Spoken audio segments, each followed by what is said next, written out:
So I saw someone post something saying that in a video, Jeff Berwick had called me out. Actually, it said it about me and Mark Passio. So I thought, well, that's a little bit weird. So I watched this video. It was one of his walk and talk where he's strolling around and saying his thoughts. And I got to the part that no doubt that they were referring to. And Jeff mentioned something that he's actually mentioned before, about how he thinks it's, kind of ridiculous or a shame or something or other, that myself and Mark Passio are like doing random odd jobs to make ends meet. And he opined that like we kind of suck at like being financially successful, and he referred to me as being allergic to money. Well, I'm here to say to Jeff, yeah, you're pretty much right. And this is our excellent rebuttal video. Here's where we my acknowledge rebuttal. he's mostly correct. Yeah, he's mostly correct. So is that me calling myself out? But I thought I'd say this because I know, as a matter of fact, that lots of people who like follow what we do and stuff and support us don't really know much about us or our situation and my situation before there was an our situation. And I thought we should quick say a couple things about that. If you don't care, you don't care, whatever. But now, I wouldn't exactly say I'm allergic to money, which is the way Jeff put it. Like, I understand what he meant, and I wouldn't complain too much. It's not that I'm opposed to money. It's not that I'm opposed to having money. But I will immediately confess that as long as I can remember, I definitely always tried to underbid for any work I did, whether it was construction or music or anything else, and try to make a way better price than anybody else. Now, to a certain extent, I think that's sort of a good thing. I like it when other people think they got a really good deal when hiring me to do something. But at some point, you can do that to a degree that's to your own detriment completely unnecessarily, which I've done for many, many, many years. And I'm actually like working on that. I think I'm getting better at that now. But I do sort of suck at focusing. Well, I suck at two things. I suck at lots of things, but too relevant to this particular discussion. I suck at charging as much as I should for certain things. And I'm bad at asking for help, even when I need it, because I hate that, even when it's totally voluntary. And some people get annoyed at me and say, like, why didn't you mention that you were in dire straits at, whatever time it was? And I just don't like to because of, whatever psychological reasons you want to mention about that. I think it's fair to point out, I'm in this video because this is our story. It's not just his, and my life combining with his brought in our finances as a thing together. But it's worth pointing out that, you haven't necessarily been able to, and you've never been the personality type that wants to, have to make, how do I make the most money the fastest that I can? Yeah. Your main focus. Like, you are one of those people where you would like to organically, naturally, or in a way that makes sense, make, enough money to not just meet your needs, but to profit, but only in a way that, truth and justice and art and quality content and whatever it is you do for a living is the thing you're doing first and foremost because it matters, and making it quality. And then making money has been like an afterthought. And the problem with that is that if you've been set back a lot, by a huge, tyrannical empire government that put ate into your finances, it also makes it hard to want to make that a priority when you had worked so hard and got so far, and then somebody robs you into poverty and makes you destitute. Then it's almost like it is a major trauma, and it's hard to put a lot of focus into something that you go, okay, that's all just going to be taken away from me. It's going to be taken from me again, and now I have nothing. So I think that's fair. To be fair to you, you want to be successful, but it's not exactly your fault that you actually started as successful in the 90s and then were set back. And part of it is because, like you said, the thing I was going to say that I suck at is making finances a top priority. Like, I always make the top priority is the thing I think I'm supposed to be working on, my mission, and to my own detriment. But I did want to give a short version of what situation we're in and how we got here, because most people have no idea. I did a poll of people, not a very scientific poll, but a poll of people on Facebook, and said, what would you guess my net worth is? And some guessed in the millions, which was pretty funny. And a lot of people guessed, I have 100,000 or 200,000. Only about maybe not even 1 in 10, maybe 1 in 20 people knew enough or just guessed that my net worth is zero. Like, I still have debts. Partly that's because they don't know the history of a bunch of people didn't even know that, I spent a year in federal prison for a misdemeanor for a willful failure to file, which is not sending pieces of paper to the IRS. And you had a major business that had, 40 plus employees, or at least that was totally taken apart or something? No, that was how many, clients we had. We didn't have clients. Yeah, we didn't have how many that many employees typists. Did you have? It was a small business. Dozen type. I don't know. Still had a dozen. Yeah, back when, and this was years ago, Tessa and I did medical transcription, and we worked for a whole bunch of doctors typing letters, and when I finally got put on trial and then convicted in a kangaroo court, we had to give up the business because she didn't do it. So we lost the business. We lost our house. We owned it. We owned the house outright. We had no debts of anything. We owned our car. We owned our house. So we lost the house. We lost the business. What year was that, by the way, just for them? The trial was 2005. 2006 was the year that I spent in a cage.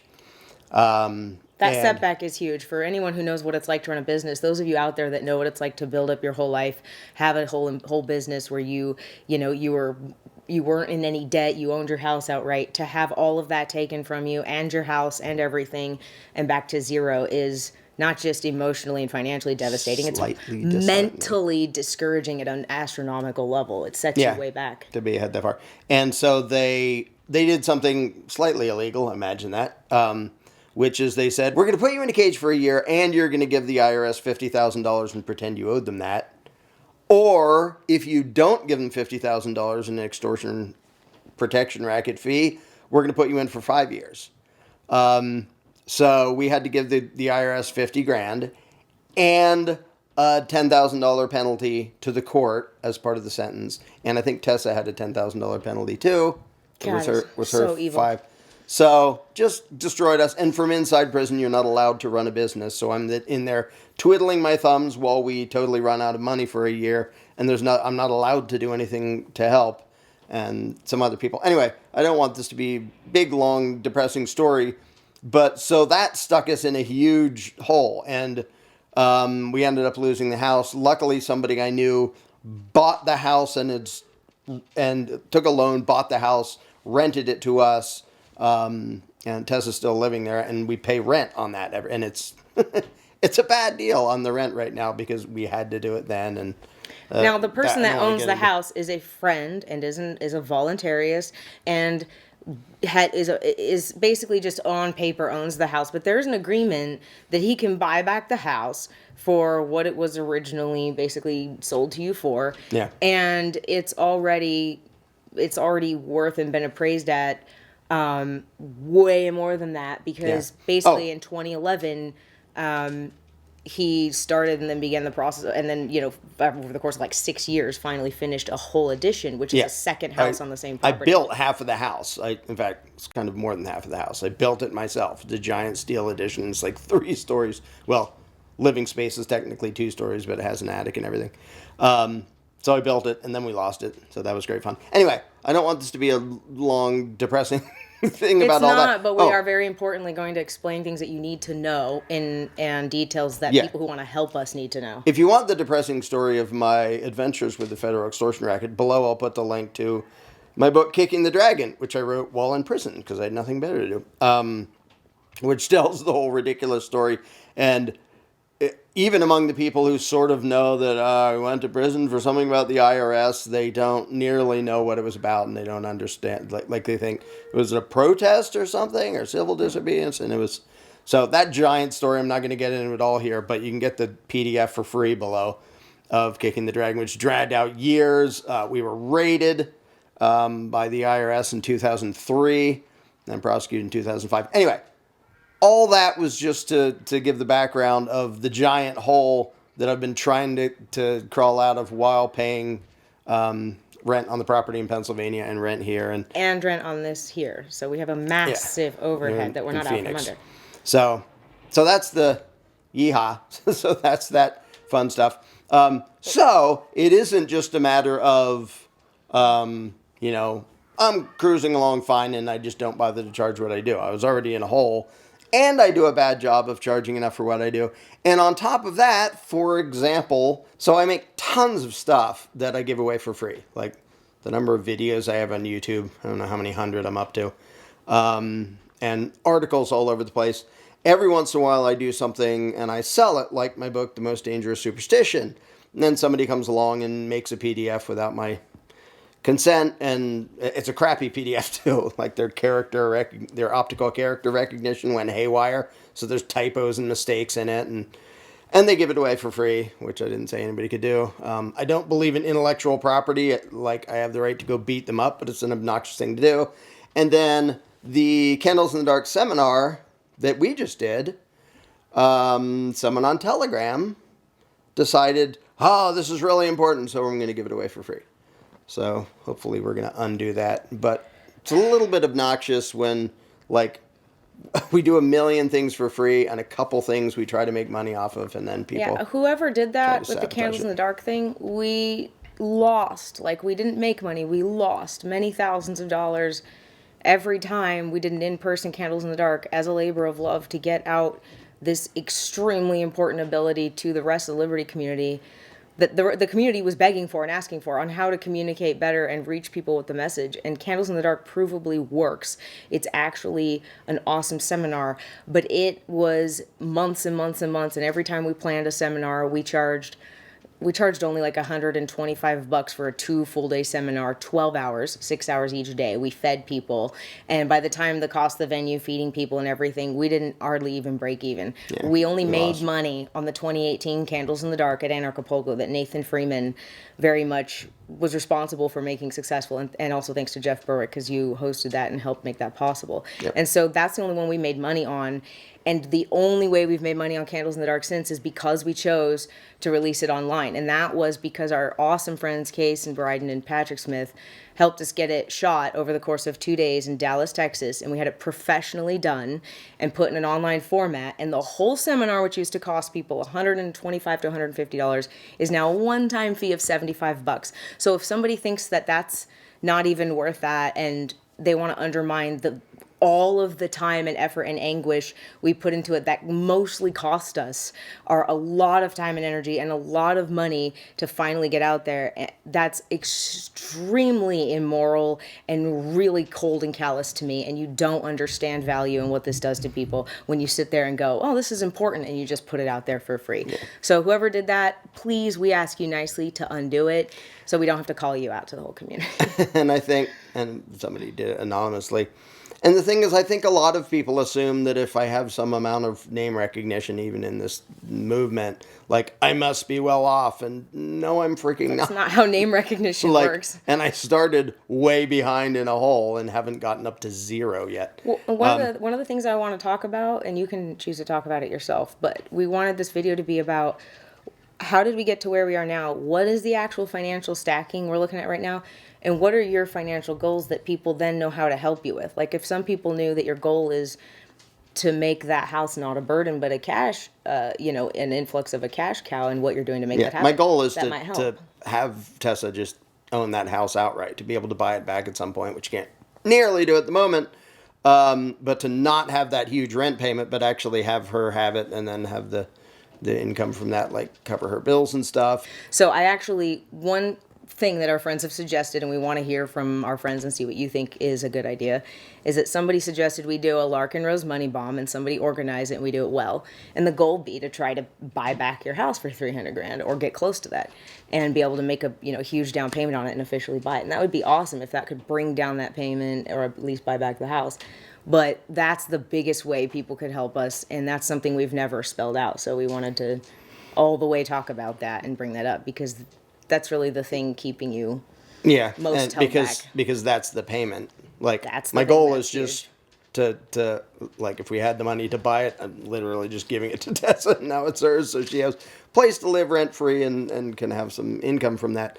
But right now, that's literally most of the money we make goes to paying the rent on that property.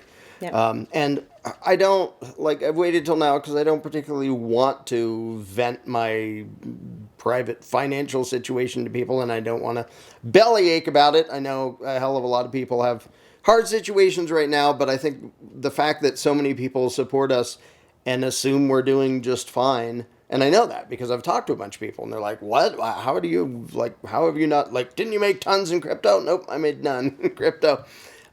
And by the way, when we've had a lot of, I don't want to discount the people that have helped fund us. Yeah. Like, you've been climbing out of a 15, 20-year hole, and a lot of people have funded us much further out of that hole. Unfortunately, as a lot of you know, that doesn't change the fact that there's still lots of ways the great extortion racket finds to rip money from us. So it's like, if you have a tiny bit, a lot of you know, because this happened, if you had a tiny bit of Bitcoin savings and you were sitting on it, and then Bitcoin plummets by 50%, so your savings was just cut in half for a month, and while your savings is in half and Bitcoin, and you don't want to touch it, somebody else, another government agency extorts you and says, if you don't cough up thousands of dollars in taxes right now, we're yanking this property. And so you empty out a bunch of your savings. You emptied out while you had half of what you normally had, and now you have no savings.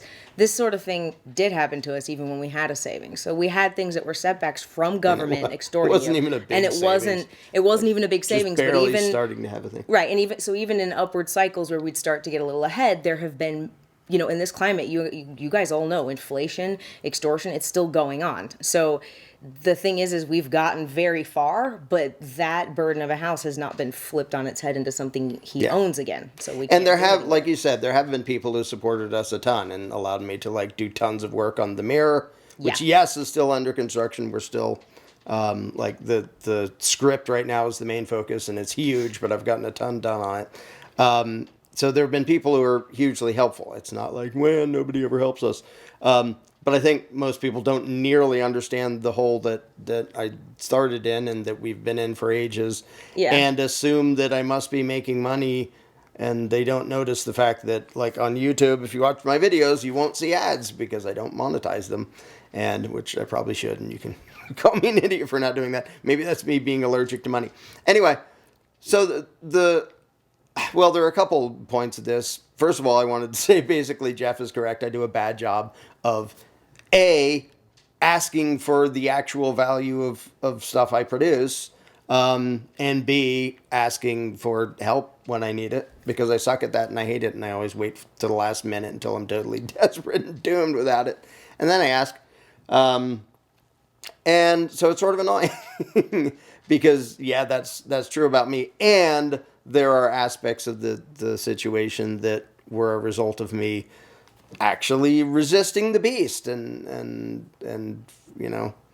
thumbing my nose at the IRS, as the media put it many years ago. To be fair to you, though, I think that it's unfair that you see it as belly aching or complaining or whatever to legitimately ask for the help of people who are on the same value system you are, to say, hey, I can produce and be a lot more free and do a lot better and be a lot more unstoppable for the world if I could have help getting out of this thing that I didn't put myself into. And you're not fair to yourself in the one sense that you act as though everything that was done to you was somehow something you have to own and is completely your fault. And the truth is you kicked the dragon, but it doesn't make what they did to you any less evil and moral and unfair to you and your family. That doesn't justify the theft of a whole business, putting you in a 15+ year hole. And so I think that a lot of what has been a struggle for you is seeing that you absolutely are justified no matter what the trolls and the naysayers say, and saying, hey, friends who have followed me this whole time, who know how much I've struggled and how much I'm trying to dig out of this, here's what what I need to make this possible to be free. This is what it's going to take. Can you guys help me reach that goal, even if it's a big goal? Yeah. Well, it's, there's the both sides of it is like, I decided to publicly pick a fight with a superpower so people can say, well, this was sort of to be expected, and they'd be right. It doesn't mean it's justified what they did or okay. So, like, whether you want to call that my fault or not my fault, like, I did that and I'd probably do that again. I also want to point out that the best he's ever been paid for any project is when he hasn't decided the price, but you guys or the audience has decided what he's worth. Because most often, just so you know, whether he is charging for professional tree work, because he's a professional tree worker, or whether he's charging for construction, or whether he's charging for landscaping, or whether he's charging for music production, which he does all of these things. No matter what it is, he's usually charging less than half of what he actually could and should be charging, and what people would even be willing to pay. That's where Jeff is accurate about him being allergic to money. Yeah. You're too good to others, but to the detriment of throwing yourself under the bus. And in a world with inflation, you can't be asking for your 2005 level of value, because that doesn't work. It's this. Now every other week you're gonna have to increase what you're asking for. Well, that's true. That's true. We can't pass on all that inflation. Right. But yeah, anyway, that's pretty much all we need to cover. But I wanted people to know, I wanted to respond to Jeff's accusations, because he's made them more than once, and he's totally right. But it was funny that somebody said he called you out. And I was like, on what? How you guys can help us is either promoting Candles in the Dark.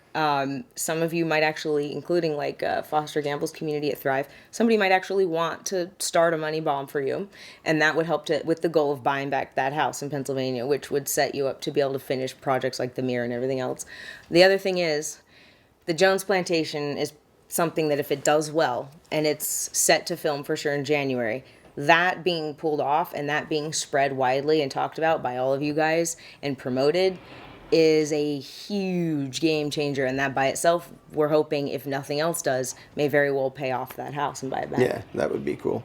At the very least, I'd appreciate it if you didn't give away the few things. Oh, by the way, as Kaysen pointed out, the one thing on the website, whether it's attendcandles.com, which is where you can get Candles in the Dark for one payment for life, or therosechannel.com, which is a subscription thing, where you also get access to Candles in the Dark. They both include an agreement that says you won't publicly post the Candles in the Dark seminar. So it's literally, it's part of, so somebody totally breached that. I don't know who it was, but thanks, Let's.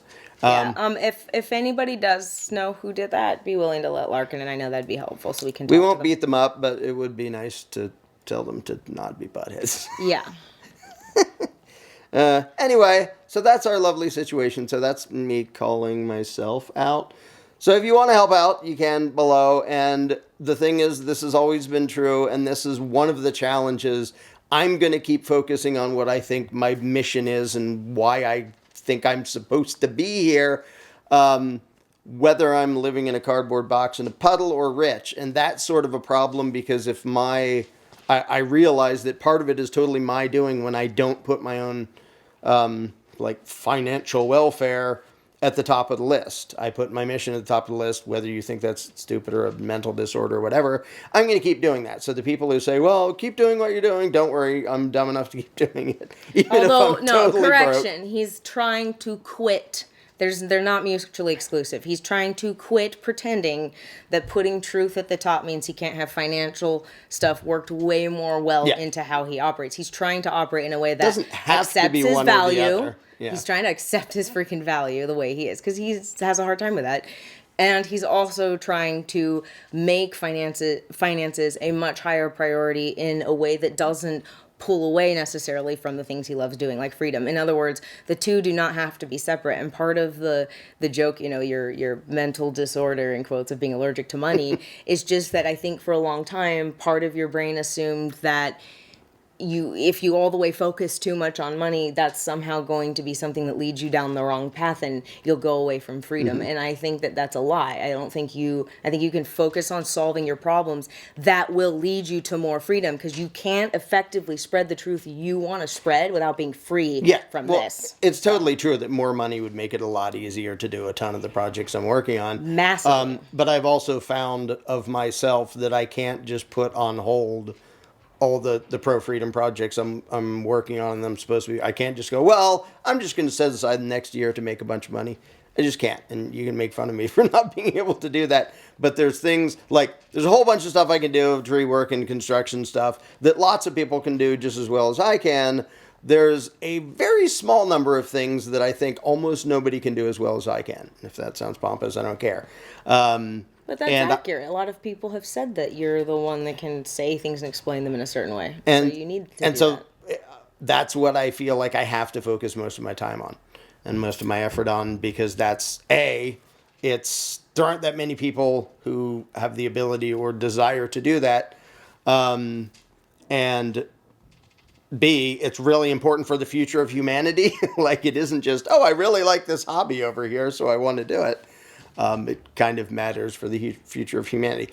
So anyway, that's probably enough babbling about this. So I'm going to keep doing what I keep doing or whether I'm broke or rich or somewhere in between. And we do greatly appreciate it when people help out, and people have helped out lots in the past. But that's my situation, and I confess to I'm calling myself out. I'm joining with Jeff to call myself out, and I'm going to try to focus more on not being destitute, because I'd rather sell stuff than people just help us directly. We want to finish the mirror, and we want to get his projects done, and we can't do that unless we make solving your financial problems a focus for a while. Yeah. And I hate talking about them because it's embarrassing, it's frustrating, and it's humiliating. And I hate thinking of all the crap I've been through for the last however many years it was, including being imprisoned and robbed into poverty. Should he be embarrassed and feel humiliated? You're going to answer that with no. I know you are, because he shouldn't be, because it's not embarrassing to have a superpower that you kicked in the balls, by the way, want to try to take everything you have. That's not something you that's not like you getting caught with your pants down. That's them getting caught with their pants down. Okay. So don't don't be embarrassed to talk about. Relive it and focus on it over and over again. Anyway, okay. So, thank you, sweetie. That's enough babbling about that. Yeehaw. I'm calling myself out. So there you go, guys. This is going to go out to our email list, because you're our closest audience that wanted to know everything going on with us. And so our email list would like to know how they can help. This is going to go to you guys, and then also YouTube and Facebook, so that you guys can see it. Yeehaw. So, and everybody else struggling out there, good luck. I know things suck, but hang in there, because statism is going to fall apart very soon. And you should all try to survive long enough to see it. Yeehaw.